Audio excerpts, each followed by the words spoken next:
नमस्कार, मैं हूं जानिश मसीह और आपका स्वागत है पब्लिकेशन न्यूज में। वक्त है देश दुनिया की तमाम बड़ी खबरों से आपको रूबरू कराने का। पहली खबर की ओर बढ़ते हुए बता दें, मध्य प्रदेश में मोहन यादव कैबिनेट का बहुप्रतीक्षित इंतजार समाप्त हो चुका है। मोहन मंत्रिमंडल का विस्तार हो गया है। मोहन मंत्रिमंडल में कुल 28 नए मंत्रियों ने पद एवं गोपनीयता की शपथ ली है। सीएम और 2 डिप्टी सीएम समेत सरकार में मंत्रियों की कुल संख्या अब 31 पहुंच गई है। नियमों के मुताबिक मध्य प्रदेश में कुल 34 मंत्री बनाए जा सकते हैं। राजस्थान की बीजेपी सरकार ने पिछली कांग्रेस सरकार की योजना राजीव गांधी युवा मित्र इंटर्नशिप को रद्द कर दिया है। राजस्थान सरकार ने राजीव गांधी युवा मित्र कार्यक्रम बंद कर दिए गए हैं। ये लोग गहलोत सरकार और कांग्रेस की योजनाओं के प्रचार प्रसार के लिए हर जिले में रखे गए थे। सपा नेता स्वामी प्रसाद मौर्य ने हिंदू धर्म को लेकर एक बार फिर विवादित टिप्पणी की है। उन्होंने कहा कि प्रधानमंत्री मोदी जब कहते हैं कि हिंदू धर्म कोई धर्म नहीं होता, तो इस बात से लोगों की भावना आहत नहीं होती है। लेकिन स्वामी प्रसाद मौर्य कह देते हैं कि हिंदू कोई धर्म नहीं है बल्कि धोखा है, तो लोगों की भावनाएं आहत हो जाती हैं। प्रियंका गांधी को यूपी के प्रभारी पद से कांग्रेस ने हटा दिया है। इसे लेकर तरह तरह की अफवाहों का बाजार गर्म है। कोई कह रहा है कि उन्हें 2024 के लोकसभा चुनावों में बड़ी जिम्मेदारी मिलने वाली है। वहीं कुछ लोग कह रहे हैं कि प्रियंका को कांग्रेस में महत्वहीन बनाए रखने की साजिश चल रही है। कांग्रेस नेता कह रहे हैं कि उनको हटाया नहीं गया है, उन्होंने खुद ही पूरे देश के लिए काम करने की इच्छा जताई है। इसमें कोई दो राय नहीं है कि प्रियंका गांधी वाड्रा के लिए केवल यूपी में काम करने के बजाय पूरे देश में काम करना ज्यादा सम्मान की बात है। उत्तराखंड के रुड़की में एक दर्दनाक हादसा हुआ। मंगलौर कोतवाली क्षेत्र के लहबोली गांव में सुबह के समय ईंट भट्टे में कच्ची ईंटों को पकाने के लिए श्रमिक दीवार बना रहे थे। तभी दीवार अचानक गिर गई और इसमें श्रमिक दब गए। दीवार गिरने से 5 श्रमिकों को दीवार के गिरने से मौत हो गई है, जबकि 8 श्रमिक घायल बताए जा रहे हैं।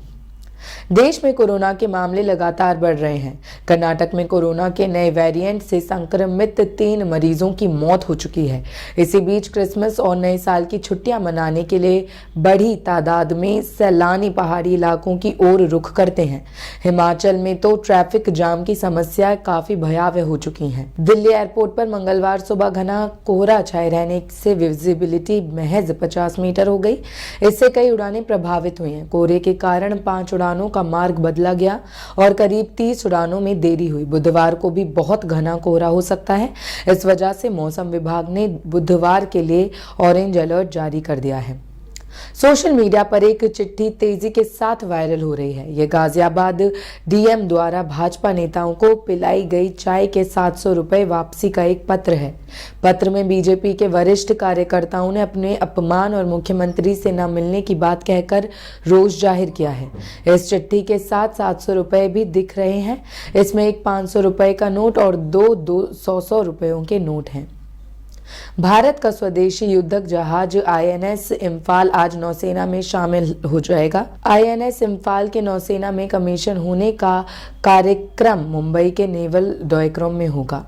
इस दौरान रक्षा मंत्री राजनाथ सिंह भी कार्यक्रम में शामिल रहेंगे। कन्नौज में सोमवार को पुलिस और हिस्ट्री शीटर व उसके बेटे के बीच फायरिंग हुई, जिसमें घायल सिपाही सचिन राठी की इलाज के दौरान मंगलवार को मौत हो गई।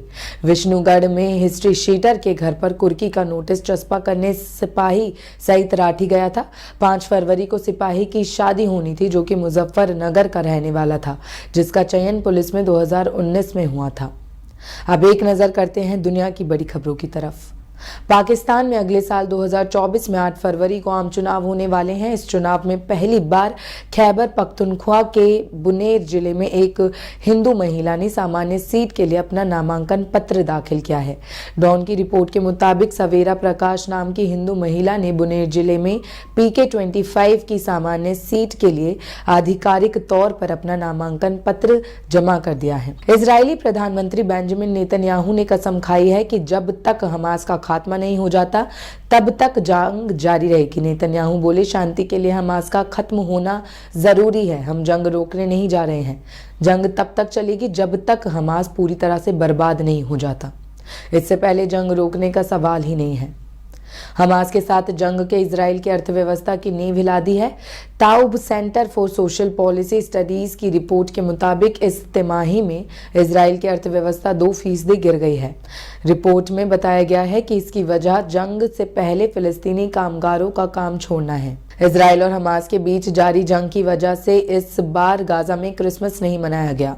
इसी को लेकर अमेरिका की एक सांसद अलेक्जेंड्रिया ओकासियो-कोर्टेज ने इंस्टाग्राम पर एक स्टोरी साझा की, जिसके बाद उन्होंने आलोचना का शिकार होना पड़ा। दरअसल कोर्टेज ने इस स्टोरी पर लिखा था कि यीशु मसीह के जन्म स्थान के रूप में माने जाने वाला फिलिस्तीन आज इजराइल के खतरनाक हमलों का सामना कर रहा है।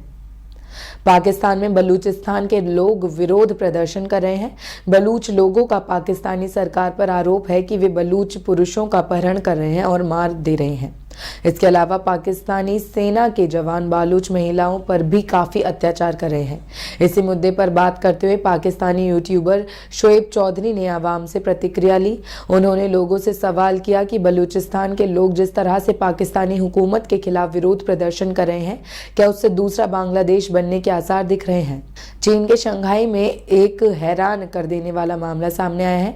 यहाँ एक 84 साल के बुजुर्ग आदमी ने मरने से पहले अपनी 3.84 करोड़ की संपत्ति एक फल बेचने वाले के नाम कर दी। चीन में लियू नाम के फल बेचने वाले आदमी को उसके अच्छे कामों के लिए 84 साल के बुजुर्ग ने करोड़ों की संपत्ति दे दी है। साउथ चाइना मॉर्निंग पोस्ट की रिपोर्ट के मुताबिक फल बेचने वाले ने बुजुर्ग की काफी देखभाल की थी। इसी से खुश होकर बुजुर्ग ने अपनी संपत्ति फल वाले के नाम कर दी। इसके लिए बकायदा बुजुर्ग ने अग्रीमेंट पेपर भी तैयार करवाए थे। रूस में राष्ट्रपति पुतिन के सबसे बड़े विरोधी अलेक्सी नवलनी के बारे में बीते 2 हफ्तों से कोई जानकारी नहीं थी। अब नवलनी आर्कटिक की सोवियत काल की जेल में बंद मिले हैं। रूसी सरकार ने नवलनी को बेहद ठंडे आर्कटिक क्षेत्र में स्थित जेल में शिफ्ट कर दिया है। नवलनी के सहयोगी किरा यारमेश ने सोशल मीडिया पर इसकी जानकारी दी है। इजराइल और हमास के बीच 2 महीने और अधिक समय से जंग जारी है।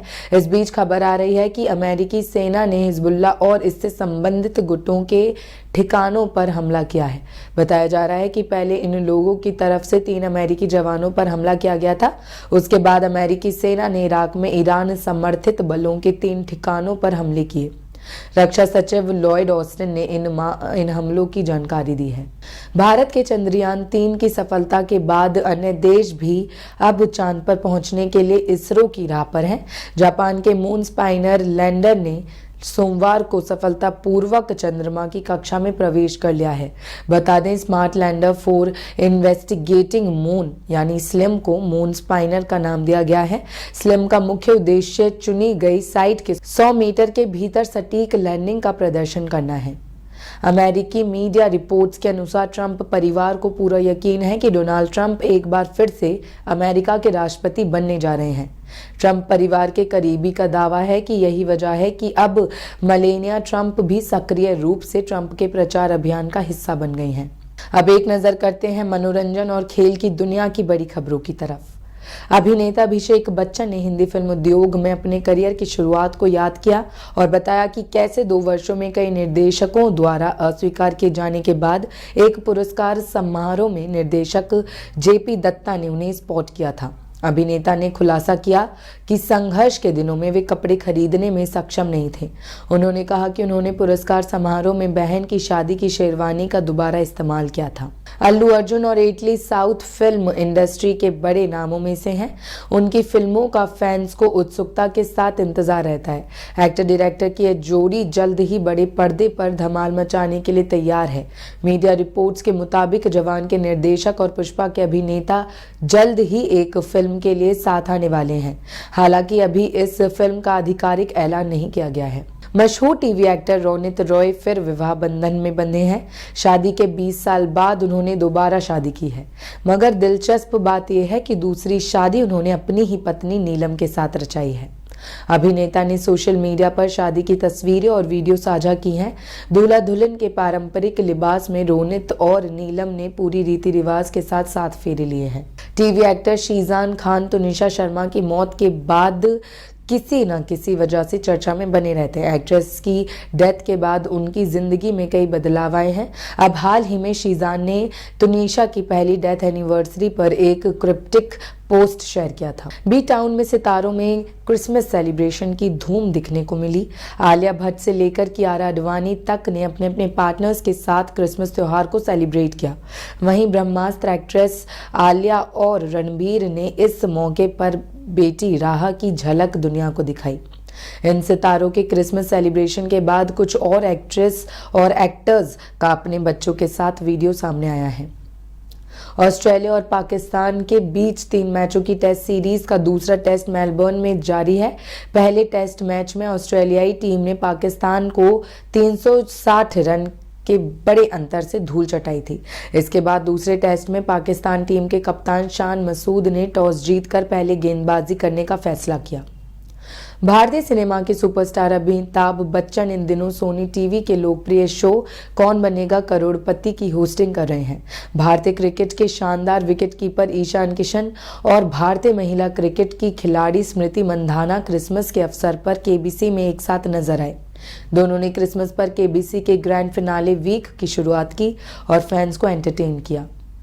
भारत और साउथ अफ्रीका के बीच 2 मैचों की टेस्ट सीरीज का पहला मुकाबला 26 दिसंबर से सेंचुरियन में होने जा रहा है। बॉक्सिंग डे टेस्ट मैच दोपहर 1:30 बजे से शुरू हो जाएगा, जिसमें भारत की कप्तानी रोहित शर्मा करेंगे। वहीं विराट कोहली, जसप्रीत बुमराह जैसे स्टार्स वनडे विश्व कप 2023 के बाद पहली बार मैदान पर नजर आएंगे। 19 दिसंबर को दुबई में आईपीएल 2024 के लिए मिनी ऑक्शन का आयोजन किया गया था। इस ऑक्शन में कई देशों के खिलाड़ियों ने हिस्सा लिया था। अब अफगानिस्तान के खिलाड़ियों के लिए आईपीएल में खेलना मुश्किल लग रहा है। दरअसल अफगानिस्तान क्रिकेट बोर्ड ने खिलाड़ियों के अगले 2 सालों के लिए आईपीएल में खेलने के लिए नो ऑब्जेक्शन सर्टिफिकेट देने से मना कर दिया है।